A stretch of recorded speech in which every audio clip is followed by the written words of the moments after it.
안녕하십니까. 열애선언 불교대학 부처님의 생애 5번째 시간입니다.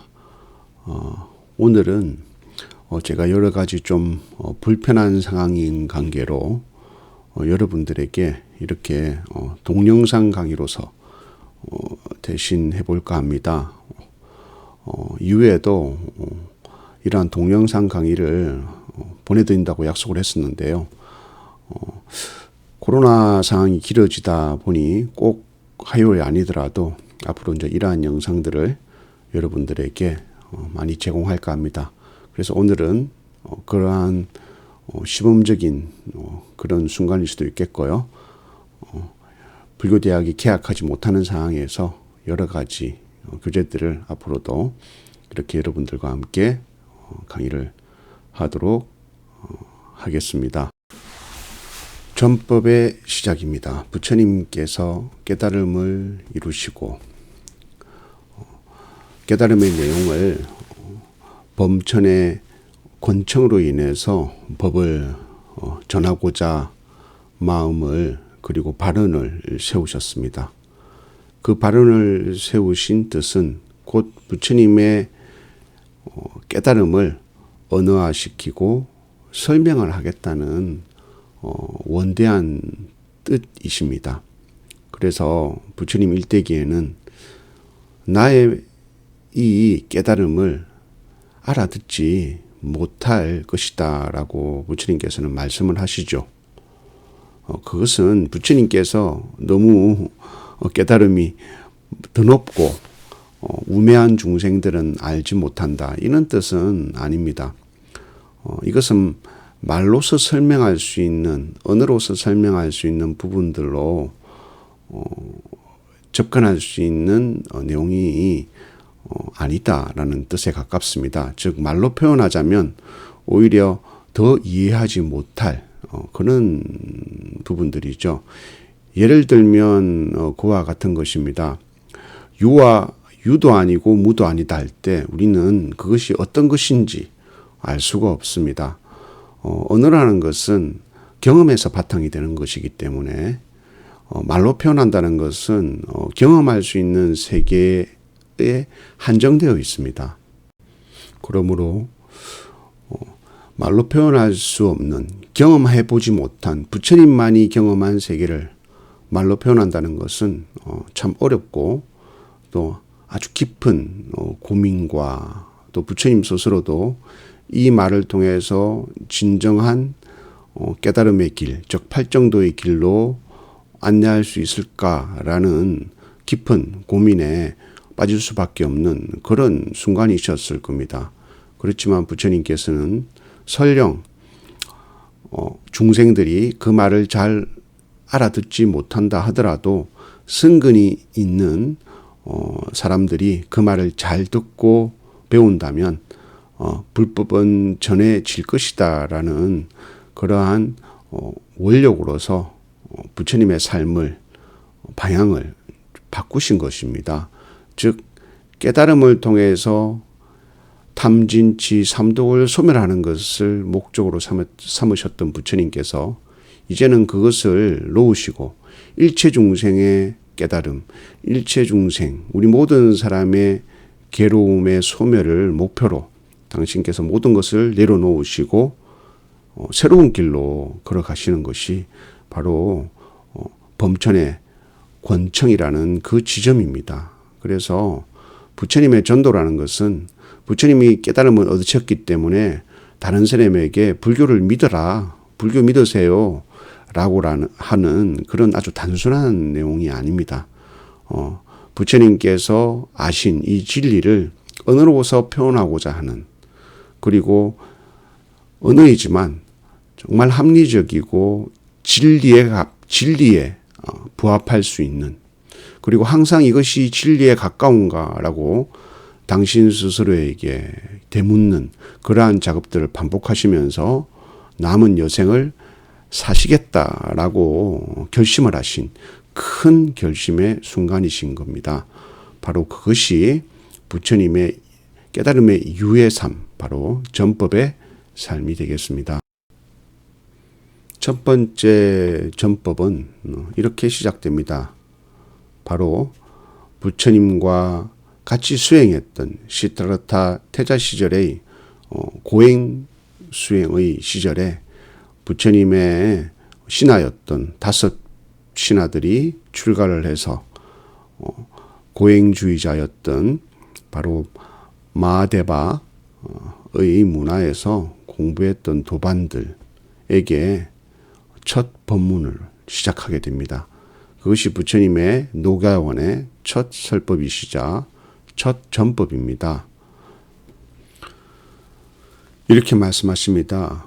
비구들이여 2가지 극단이 있다. 첫 번째 극단은 욕망이 이끄는 대로 살아가는 쾌락을 따라가는 삶이고, 또 하나는 그와 반대로 자기 자신을 괴롭히는 것에 열중하는 그러한 삶이다.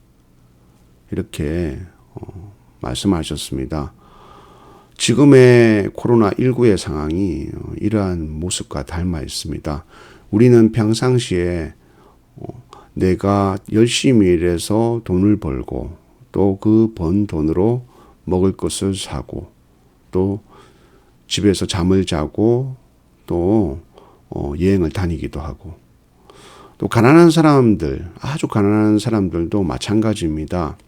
먹고 자고 자기의 삶을 영유하는 것은 쾌락이 기본이 됩니다. 그 쾌락은 아무리 좋은 음식과 좋은 잠자리에 잔다고 해도 만족하지 못한다는 것이 쾌락의 근본적인 공통점입니다. 아주 가난한 사람은 가난한 대로 배가 고파서 고통스럽지만, 부자는 자기가 갖고 있는 삶의 기반들이 조금만 빼앗긴다면 고통을 받게 됩니다. 100억을 갖고 있던 사람이 10억을 잃어버리면 그 10억을 되찾기 위해서 모든 노력을 다합니다. 한번 맛보았던 음식을 다시 맛보기 위해서 돈을 다시 버는 것과 같은 이치입니다.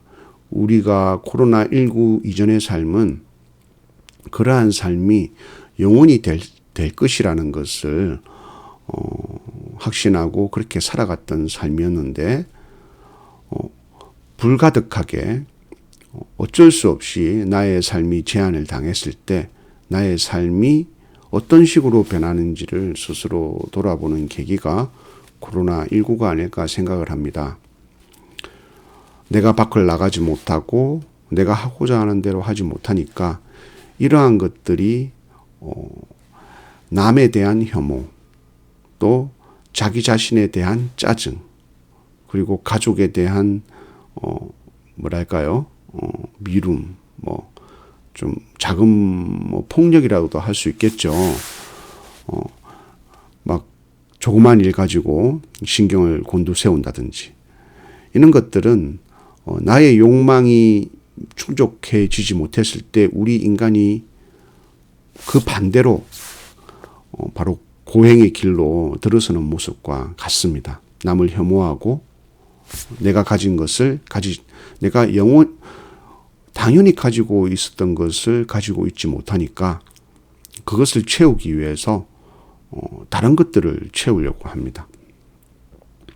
그래서 조그만 걸 가지고 상대방을 비난하고 또 혐오하고 이렇게 되는 것들은 우리 인간이 바로 이 2 극단에서 벗어나지 못하기 때문에 그렇습니다. 가지거나 가지지 못하거나, 가졌는데 더 가진 사람을 보니 더 가지고 싶은 마음이 생기거나, 가졌는데 내가 가졌던 것을 잊어버리니까 그 잃어버린 것을 또 같이 가지려고 하는 것.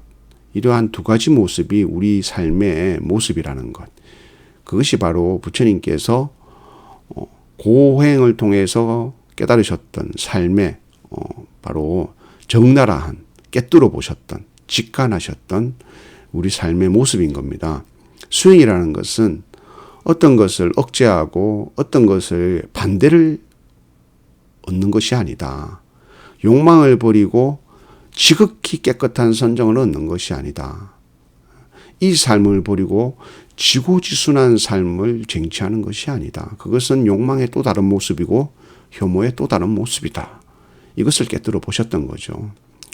그것은 내 마음, 즉 삶의 혁명적인 전환이라고 해야 할까요? 어떠한 깨달음의 전환, 그것을 불교에서는 깨달음이라고 합니다. 깨달음을 통해서 얻어지는 삶의 전환, 그것이 있어야만 새롭게 삶을 바라보게 되고 욕망의 삶을 열반의 삶으로, 혐오의 삶을 자비의 삶으로 바꿀 수 있다는 것을 부처님께서는 직관하셨던 것입니다. 그렇다면 두 가지 극단, 이 극단을 떠나는 것은 어떻게 해야 가능한 것인가 라는 또 이야기를 부처님께서 우리들에게 해주셔야 되겠죠.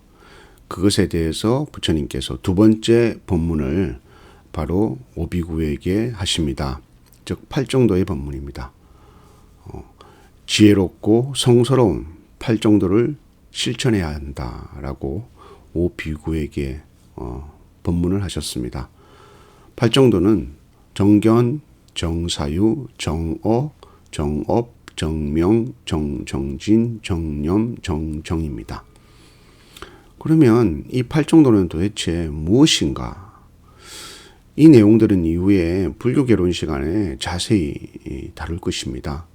8정도는 우리 인간이 가지는 이 두 가지 극단의 삶을 바꾸는 바로 삶의 태도의 변화, 좀 전에 말했던 것처럼 깨달음을 통한 삶의 변화를 단적인 8가지의 모습으로 나누어 놓은 겁니다. 가장 중요한 것은 첫 번째 정견입니다.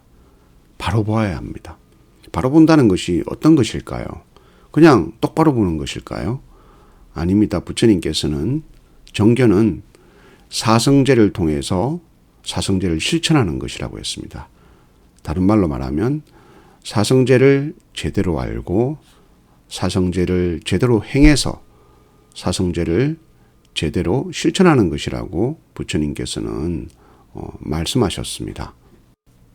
그렇다면 그 정견이라고 했을 때의 사성제, 그것은 무엇일까요? 사성제는 단 3자로 줄이면 괴로움입니다. 바로 괴로움의 자각입니다. 괴로움을 자각하는 것이 사성제의 시작이자 사성제의 끝이라고 해도 과언이 아닙니다. 그래서 전 시간에 이것은 괴로움이다 라고 자기 자신의 괴로움을 정면으로 바라보는 것, 이것이 바로 정견의 시작이다라고 했죠. 내가 화를 내고 있다라면 화를 내고 있는 자신을 바라보아야 합니다. 내가 화를 내고 있는 이 자체, 내가 화를 내고 있어. 나는 누구 때문에 화를 내고 있어. 나는 저 사람 때문에 이렇게 화가 났어. 이렇게 말했을 때는 저 사람을 보고 있는 겁니다. 내가 이것 때문에 화가 날 수밖에 없어. 이렇게 하면 나는 나를 보고 있는 것이 아니라 화를 쏜 사람, 즉 내게 화를 일으킨 그 사람을 보고 있는 것이지 나를 보고 있는 것이 아닙니다. 나의 괴로움을 보고 있는 것이 아닙니다. 그 사람이 내게 주었던 괴로움을 보는 것이지 내게 일어난 괴로움을 보는 것이 아닙니다. 그 괴로움을 자기 스스로에게 나는 괴로움이 일어나고 있다 라고 자기 자신에게 현상으로 받아들이는 것, 이것이 바로 정견입니다. 예를 들면 우리가 누가 나에게 하소를 쏘았다고 합시다. 그러면 나는 화살을 맞았어. 이 화살을 맞았기 때문에 여기가 너무 아파. 근데 이 화살이 도가살이니까 빨리 도가살을 뽑아야 돼. 이렇게 생각하는 게 맞습니까? 아니면 화살을 저 사람이 쏘았어. 화살은 꽂힌 채 저 사람이 쏘았어. 저 사람이 쏘았기 때문에 내가 아파서 저 사람이 내 괴로움의 원인이야 하고 쫓아가서 왜 쏘았냐고 묻는 것이 옳은 것입니까? 어떤 사람이 내게 뺨을 때렸습니다. 그러면 뺨을 때린 나의 아픔을 바라봐야 되는데 뺨을 때린 사람에게 가서 그 사람의 손을 잡고서는 그 손을 보고 그 사람을 바라보면서 왜 때렸어? 왜 내 뺨을 때렸어? 이렇게 한다고 해서 나의 괴로움이 소멸이 될까요? 괴로움이 일어난 장소는 나의 마음이요, 나의 몸입니다. 먼저 그것을 바라보아야 합니다. 그것이 바로 정견입니다. 일어난 그 현상의 장소, 일어난 괴로움의 그 적각적인 현실을 바라보는 것. 그런데 우리는 그것을 어떻게 바라봅니까? 가보로 바라봅니다. 내가 했기 때문에 내가 아프다라고 바라보죠.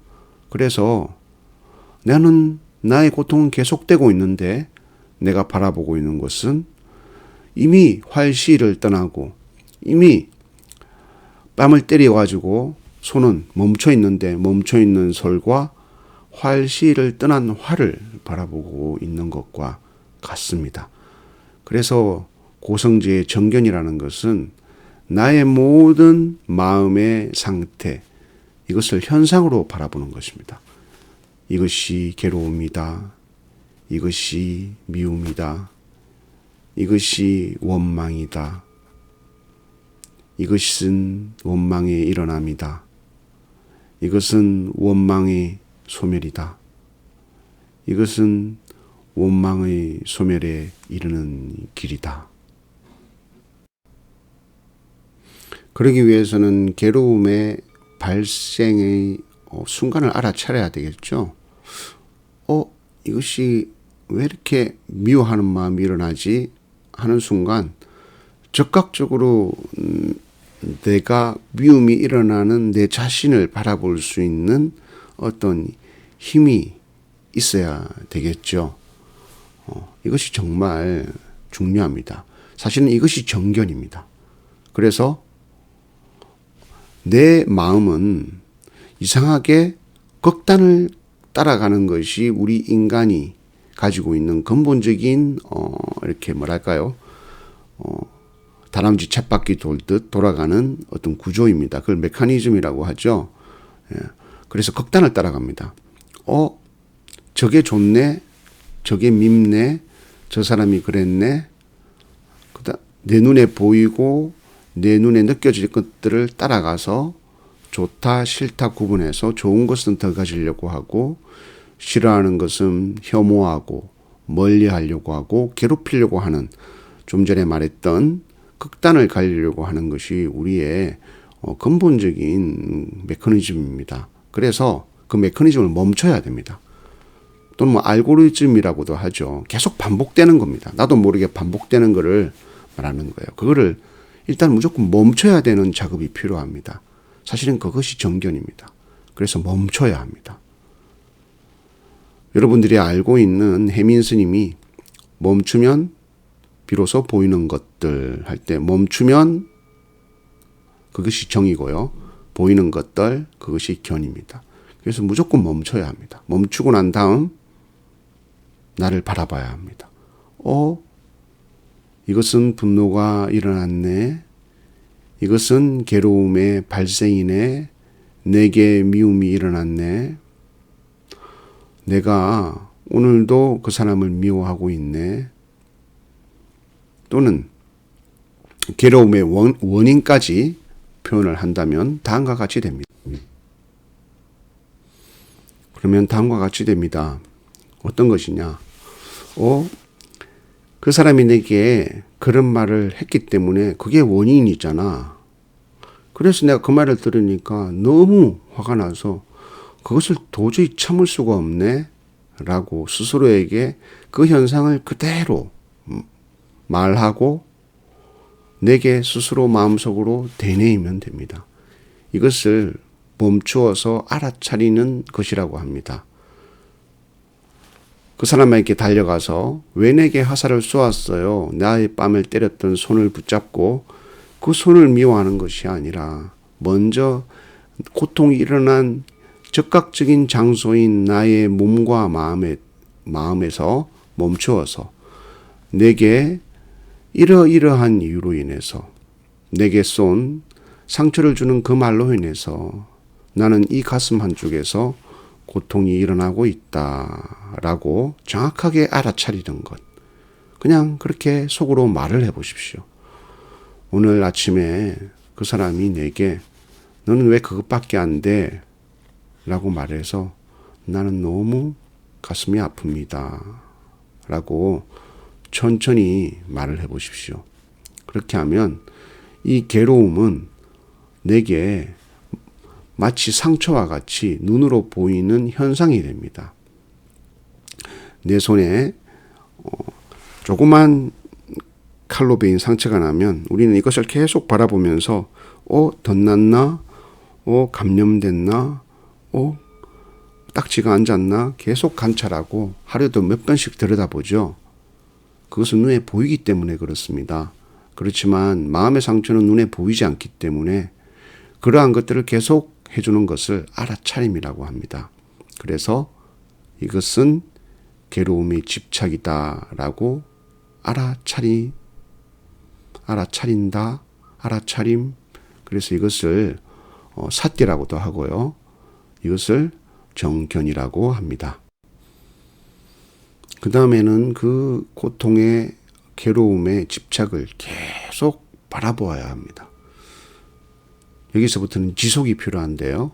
여기서부터는 정진이 필요합니다. 그리고 끈기와 인내가 필요합니다. 나의 고통을 계속 바라보는 것은 객관적인 시각을 나에게 주죠. 나는 고통스럽다. 나는 그 사람 때문에 내 마음이 이렇게 혼란스럽고 마음이 외롭고 그 사람이 미워진다라는 마음을 숨을 들이쉬고 내쉬면서 계속 바라보아야 합니다. 그것을 감정을 따라간다면 그것은 현상이 아니라 감정을 보는 것이겠죠. 고통을 그대로 바라보면 고통은 변화가 있습니다. 처음에는 아주 큰데 점점 작아집니다. 우리 상처도 마찬가지입니다. 처음에는 너무 아픈데 조금 지나면 어떻게 됩니까? 몸이 자연스럽게 치유를 해서 나중에 딱지가 않고 언제 상처가 생겼지 하고 잊어버리는 것처럼 마음의 상처도 마찬가지입니다. 처음에는 그것을 바라보는 것이 너무 고통스럽고 너무 분하고 불가능할 것 같지만 그것을 지속적으로 바라보게 되면 그 고통도 고통이 변화하네 하는 것을 깨닫게 됩니다. 아주 컸다가 점점 작아져서 나중에는 그 고통의 총량이 내가 생각한 만큼 그래 큰 것이 아니었구나 하고 스스로 자각하게 됩니다. 그것이 바로 괴로움의 발생을 꺼내 없애야 한다라고 알아차리는 바로 자각입니다. 괴로움의 발생을 끊어 없앨 수 있겠구나. 이것에서 벗어날 수 있겠구나 하고 알아차리는 것이죠.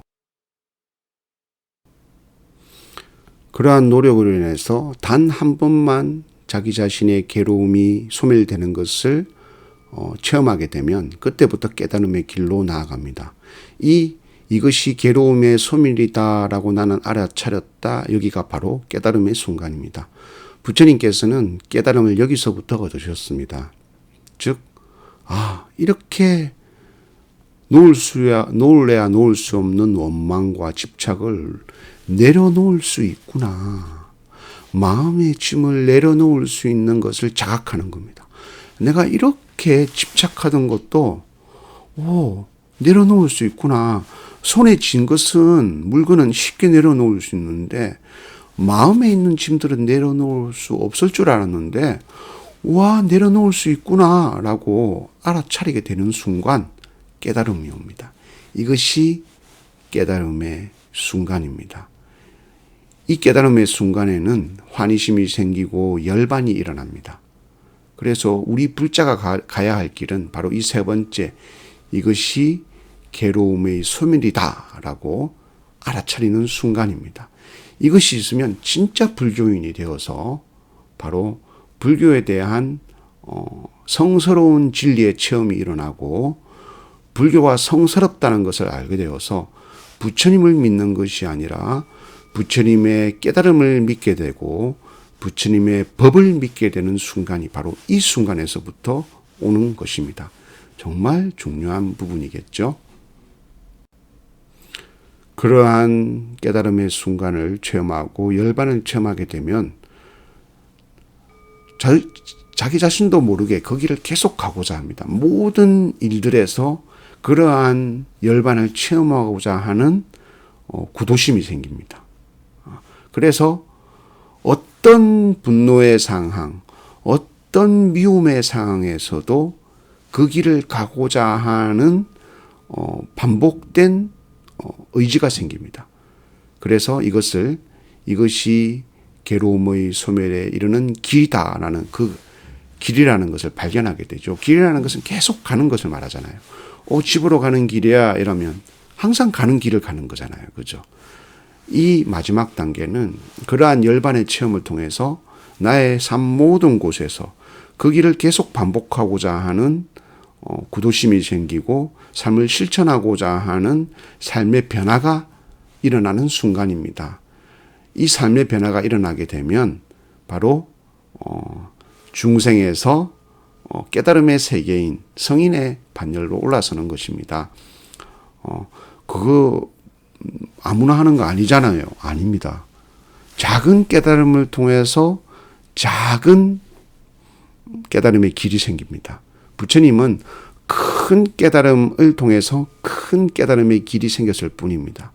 부처님도 보리수 나무 아래에서 깨달았던 그 순간은 작은 깨달음에서 점점 큰 길로 나아가셨습니다. 그 작은 깨달음의 시초는 극단, 고행을 통해서 얻어지는 그것이 극단이었다는 것을 깨닫는 순간입니다. 우리는 삶의 극단을 어디서 느낍니까? 너무 화를 내고 나니까 내 스스로가 너무 힘들다라는 것을 깨닫게 됩니다. 남을 너무 미워하다 보니까 처음에 이러려고 한 것이 아닌데 정말 돌이킬 수 없는 길로 와 있다는 것을 알게 됩니다. 우리도 극단을 통해서 얻어지는 체험이 있습니다. 바로 그것이 수행의 시작입니다. 그 극단의 길에서 더 극단의 길로 계속 나아가느냐, 아니면 극단의 길을 멈추고 정견을 실천해서 사성지의 길로 나아가느냐가 바로 깨달음으로 가느냐 중생으로 가느냐, 이 갈림길인 것입니다. 우리는 그 길을 배우는 것이 바로 불교입니다.